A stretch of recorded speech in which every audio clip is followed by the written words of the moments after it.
σας από Γερμανία. Σήμερα θα πάω να επισκεφτώ δύο παλιούς φίλους που ήμασταν στο Βαλτνίλ.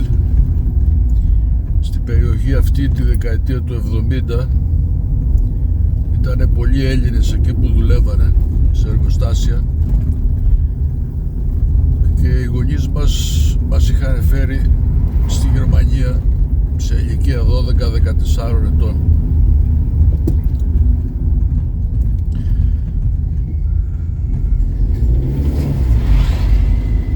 Θα πάω να κουβεντιάσω μαζί τους, να θυμηθούμε τα παλιά, αλλά και να δούμε τι έχει αλλάξει από τότε στο Βαλτνίλ.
Το 1968.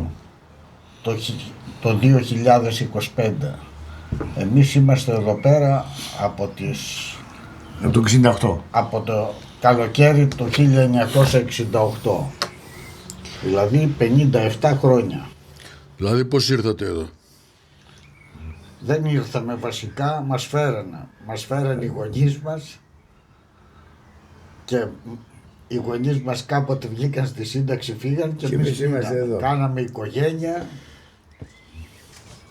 οικογένειες και εγώ και ο Κώστας. Αυτό ήταν στη δεκαετία του 70, έτσι πρέπει να ήσασταν 12-13 χρονών.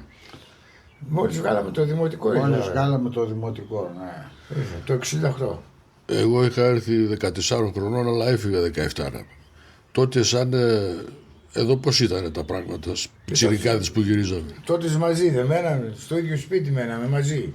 Ναι, με ποδήλατο εσύ είχες και ένα μοτοποδήλατο. Όχι, μόφα είχα, μόφα. Μια μομπιλέτε. Με παιδάλια, ώρες σαν ποδήλατο, αλλά για ποδήλατο εκείνο δεν κυκλοφορούσε, μόνο με τη μηχανή. Βάλαν και έξτρα δίσκο για να τρέχει πιο πολύ. Τότε σαν νέοι εδώ πέρα πρέπει να ήταν πολύ πιο ωραία. Ήμασταν πολλοί Έλληνες. Αυτό είναι η αλήθεια, είναι ότι τότε άμα έβγαινες, σήμερα βγήκα το πρωί, πέρασα από το καφενείο, δεν υπήρχε τίποτα, ψυχή. Άλλες φορές όταν έβγαινες εδώ έξω, το καφενείο ήταν από το πρωί, άνοιγε από η ώρα 8 της Κυριακής και ήταν γεμάτο. Αλλά βγαίναμε κάτω στο πάρκο, στην πλατεία, είχαμε τα σημεία που συναντιόμασταν. 4-5 άτομα θα έβρισκες πάντα για να κάνει παραπάνω.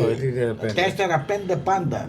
Αλλά κάποιες ώρες ήμασταν 15 σε αυτή την ηλικία τη δικιά μας. Πάντως και στην πλατεία στο Πλάτανο εκεί πάντα ήταν από Έλληνες, τα πηγαδάκια. Εκείνος ο Πλάτανος ελληνικά πρέπει να καταλαβαίνει. Μετά ήταν και το τεξτίλ, η ΚΟΑΚ ήταν, ένα σωρό Έλληνες. Και πόσοι δουλεύανε? 1500 Έλληνες δουλεύανε. Είχε και χάιμ, είχε και πισίνα. Στην πλατεία είχαμε μανάβικο, ελληνικό, καφενείο, τα πάντα είχαμε. Και σε αυτό το καφενείο μαζευόταν όλοι οι Έλληνες, μόλις σχολάγανε. Είχαμε και το πατατάδικο του Χαλκιά, μέρα νύχτα εκεί ήμασταν. Με τα φλιπεράκια. Στρομοχνόμασταν εκεί στην πόρτα, άμα ήθελε κανένας να μπει μέσα δεν χωρούσε. Ήτανε χρόνια. Βέβαια, το πιο ωραίο που θυμάμαι είναι ότι τότε ήμασταν νέοι και ό,τι θέλαμε μπορούσαμε να το κάνουμε, κατάλαβες, δεν είχε περιορισμούς, δεν είχε τίποτα. Εδώ στο πάρκο τώρα που πας δεν βλέπεις κανέναν Έλληνα. Σαββατοκύριακο μόνο Έλληνες έβλεπες. Εντάξει, μπάλα, παίζαμε, δεν είχαμε και κινητά τότε, είχαμε μέρη που συναντιόμασταν. Γι' αυτό σου λέω ότι το λιγότερο που θα βρίσκες 5 άτομα θα βρίσκες.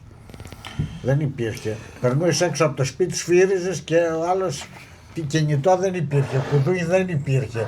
Πολλά σπίτια δεν είχαν και κουδούνι τότε. Φώναζες, πάμε στο πάρκο. Μετά από λίγο, ο ένας από εδώ, άλλος από εκεί. Κάναμε και ελληνικά ομάδα Ελλάς Βαρτινίλ. Είχαμε και την ομάδα μας. Πρώτα η ομάδα ήταν ο Απόλλων Βαλτινίλ. Ναι, Απόλλων. Ναι. Και μετά από το στρατό τη βάλαμε στο στουλάκι την δίσκο και την κάναμε Ελλάς Βαλτινίλ.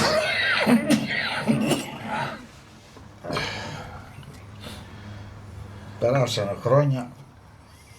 Πάντως δεν είχαμε έτσι να βαριόμασταν. Είτε στις Κύρμες να πηγαίναμε ή σε αυτά τα Ιντούγκεντχάιμ, είτε να παίζουμε μπάλα. Μετά όταν γίναμε 18 χρονών βγάλαμε διπλώματα και αρχίσαμε όλοι να παίρνουμε αυτοκίνητα και να φεύγουμε από το χωριό. Να γυρνάμε. Καλά, με τα ποδήλατα πηγαίναμε μέχρι Ντούλκεν, θυμάμαι η μία μας τέτοια. Στο Χάραξη. Χάραξη. Όχι, Νίντερκρούχτε στην πισίνα. Ναι. Τώρα πέρασα σήμερα από εκεί. Είναι εγκατελειμμένη φυσικά. Άλλα χρόνια ήταν τότε. Γυρνούσαμε, ήταν πολύ ωραία. Έβγαινες έξω και έβλεπες κόσμο. Εδώ εσείς όταν ήρθατε πήγα το σχολείο σε γερμανικό, Ναι. Εμείς με τον Κώστα σαν Θρανίου καθόμασταν. Πήγαμε. Εγώ έκανα και μέχρι τη 10η τάξη. Και πριν 2 μέρες βρήκα τη δασκάλα των Αγγλικών στη Χάραξη. Και τη φώναξε, τη λέω, συγγνώμη, είστε η κυρία Έτμαν? Και με λέει, ναι. Λέει, ποιος είστε? Λέω, είμαι πρώην μαθητής σας, ξέρω εγώ, λέω, με θυμάμαι. Καθόμαν μαζί με τον Κάικο. Μόλις την είπα με τον Κάικο, λέει, τι κάει ο Κάικο? Λέω, καλά είναι. Λέω, είχε το βενζινάδικο, αλλά δεν μπόρεσε να το κρατήσει λόγω μιας εκκήρυξης που έκανε στη μέση και δεν μπορούσε άλλο. Και λέει, χαιρετίσματα πολλά, λέει τον κύριο Κάικο. Τώρα γίναμε κύριοι, τότε είμαστε μαθητές. Πάντως έχουν αλλάξει πολλά τώρα εδώ πέρα, έτσι, από θέμα οπτικής στο Βαλτίλα. Εδώ δίπλα ήταν το εργοστάσιο που έκανε μπύρες. Η Σλότσμπρορα ήταν. Αυτό πάει.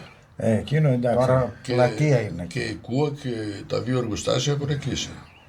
Η Ρώσα όχι, η Ρώσα είναι ακόμα. Και δουλεύει ακόμα. Έχει κάπου 30 άτομα. Έχει αλλάξει όνομα, την έχουν πάρει Βέλγοι, λέγεται Μπεταφόνκ και έχει ένα τμήμα μονάχα που κάνει τους φράκτες. Και εκεί που είναι τώρα. Και εκεί που ήταν το μαρμελάδικο, τώρα, αυτό δεν σε είναι έλεγα. το 11 τώρα. Είναι το 11 το μαγαζί. Κοίτα, δεις πώς αλλάξαν τόσο πράγμα. Και Είχε και ένα μικρό κλωστήριο το Ρόμπους και αυτό δεν υπάρχει φυσικά. Και απέναντι στην αρχή, απέναντι από. Εκεί το γήπεδο που παίζαμε εμείς μπάλα. Εκείνο το φτιάξανε τώρα τα τελευταία 2 χρόνια. Το κάνανε κανονικό γήπεδο, παίζουν οι παιδικές ομάδες, αλλά επειδή το χειμώνα τα γήπεδα με την πρασινάδα συνήθως άμα κάνει κακοκαιρία δεν μπορούν να παίξουν γιατί βουλιάζουν. Έχει γρασίδι. Κάνανε τεχνικό χορτοτάπητα.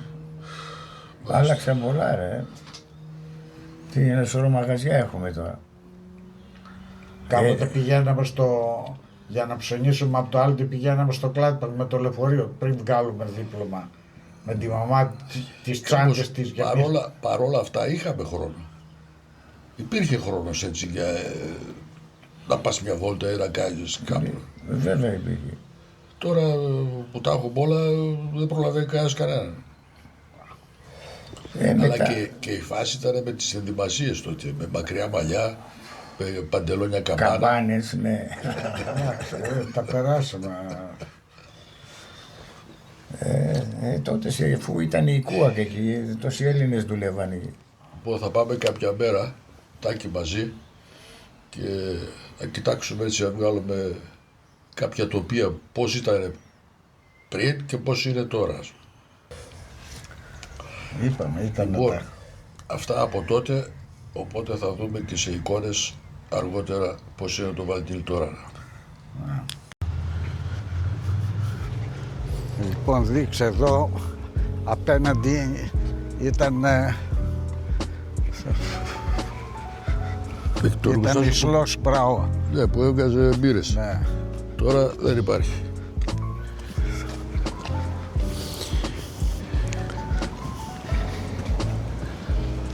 Προχωράμε τώρα μέσα προς το Βαλτίλ και θα πάμε στο πάρκο να δούμε τι έχει αλλάξει εκεί.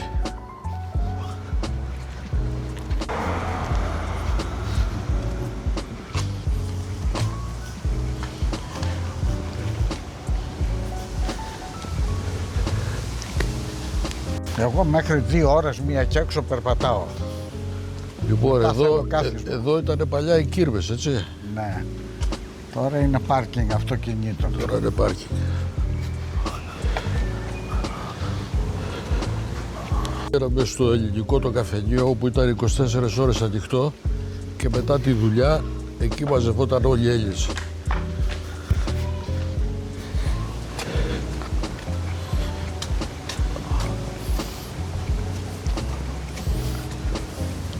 Αυτός ο δρόμος παλιά κατέβαιναν και ανέβαιναν αυτοκίνητα. Ναι, βέβαια. Πώς δεν γινόταν? υπήρχαν αυτά εδώ τα πεζοδρόμια. Ήταν Ήταν ένα τόσο πράγμα και είχε μες στη μέση, εδώ περνούσε το 13 και με αντίθετη 2 λεωφορεία. Πώς χωρούσαν και εγώ δεν ξέρω. Αλλά βλέπεις είναι τα παλουκάκια, είναι πάλι γινόταν η δουλειά όμως. ένα πολύ στενό πεζοδρόμιο. Να, από εδώ είναι Λεωνίδα, εδώ που είναι τα λουλούδια, ήταν Το ελληνικό του καφενείο. Ναι, ήταν η αίθουσα Κάικη. Άρα και πάμε από μπροστά. Από μπροστά είναι κλειστό, δεν υπάρχει. Να δούμε σε ποια μεριά ήταν. Και αυτός ήταν ο ιδιοκτήτης εδώ, το σπίτι που έχει.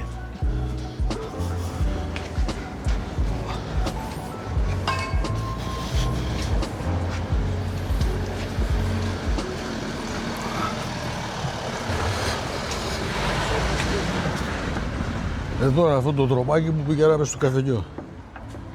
Εδώ είναι η Νίντεστράσα. Εδώ μένανε πάρα πολλοί Έλληνες σε αυτόν τον δρόμο.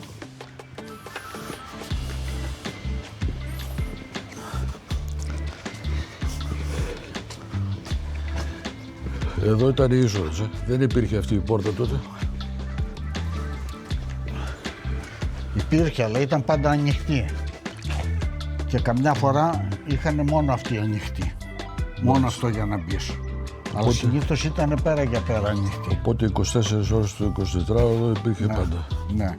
Και αυτό εδώ το σπίτι, κοίτα, το εγκατελειμμένο, αυτό έμενε τελευταία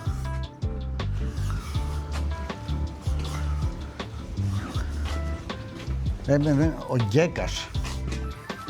Ο τελευταίος έφυγε αυτός από εδώ και αυτό το σπίτι δεν ξανανοικιάστηκε. Δεν ξέρω ποιος ήταν ο λόγος. Από τότε που έφυγε, που έμενε αυτός ο τελευταίος Έλληνας, δεν ξανανοικιάστηκε. Οπότε τώρα πάμε στο πάρκο. Ναι.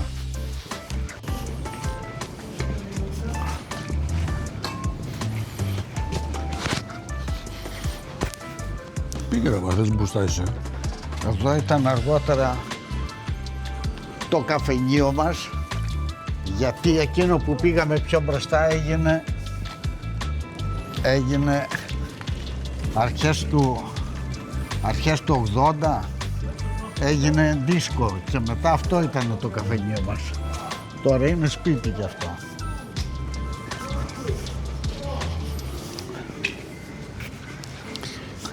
Εδώ η Λάνια Στράσε ήταν ο δρόμος με όλα τα μαγαζιά του Βαλνίλ. Είχε φούρνο, είχε 2 κρεοπολία, ένα εδώ, ένα εκεί πιο πίσω. Λοιπόν, είχε παπουτσάδικα 2 που πουλούσαν παπούτσια. Είχε ντροκερί. Είχε μαγαζί που πουλούσε είδη τηλεοράσεων, ηλεκτρικά, τα πάντα. Και το πατατάδικο. Ναι, ήταν λίγο πιο πάνω εκεί στη γωνία στο πάρκινγκ που ήταν το Κάιζερς. Από αυτή τη μεριά ήταν το Κόνζουμ. Και από εδώ είναι ο δρόμος για το Κάιζερ Πάρκ.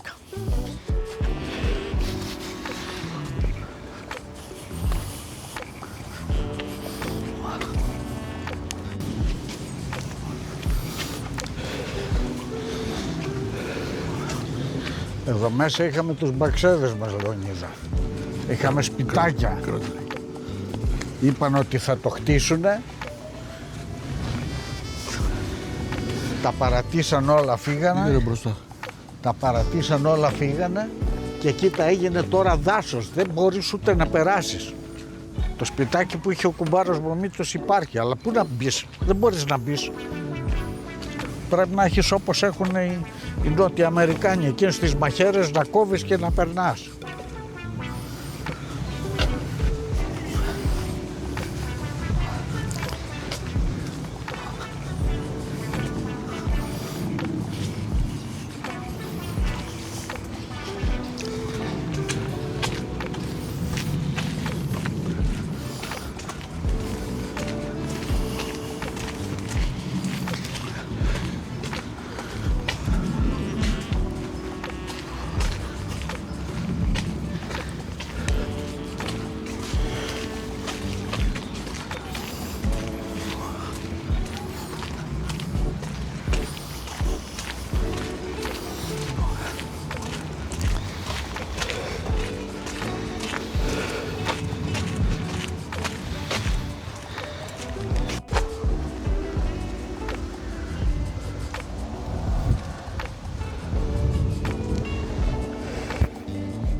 Κατάλαβες, Λεωνίδα, εδώ που κάποτε ήταν μόνο πρασινάδα και απαγορευόταν να πατήσουμε, τώρα κάνανε παιδική χαρά, εκεί πίσω κάνανε μονόζυγα, μπορείς να γυμνάζεσαι.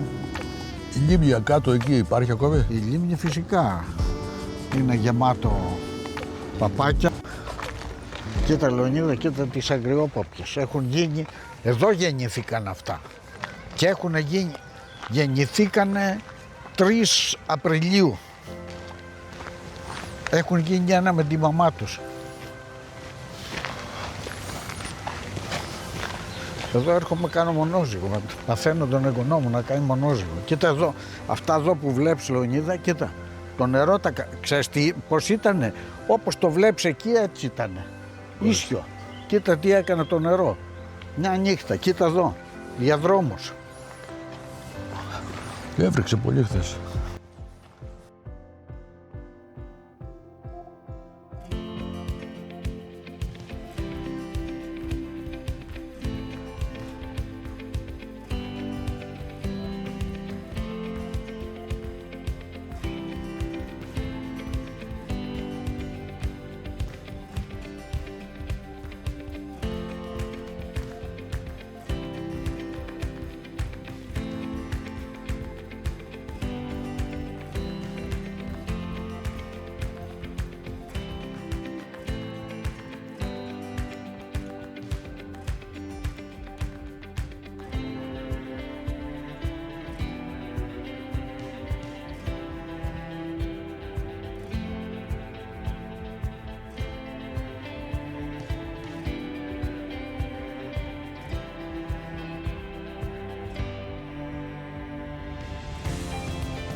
Είναι γεμάτο λουλούδια.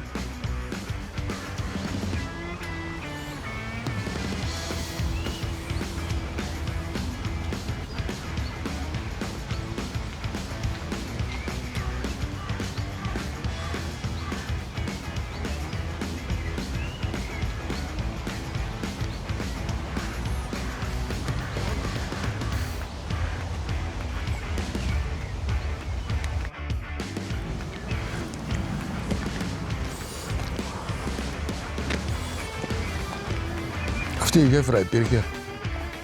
Δεν τη θυμάμαι. Τη φτιάξανε πιο καινούργια. Τι ήταν εδώ, μικρό δρομάκι ήταν. Ναι, μια μικρή γεφυρούλα ήταν.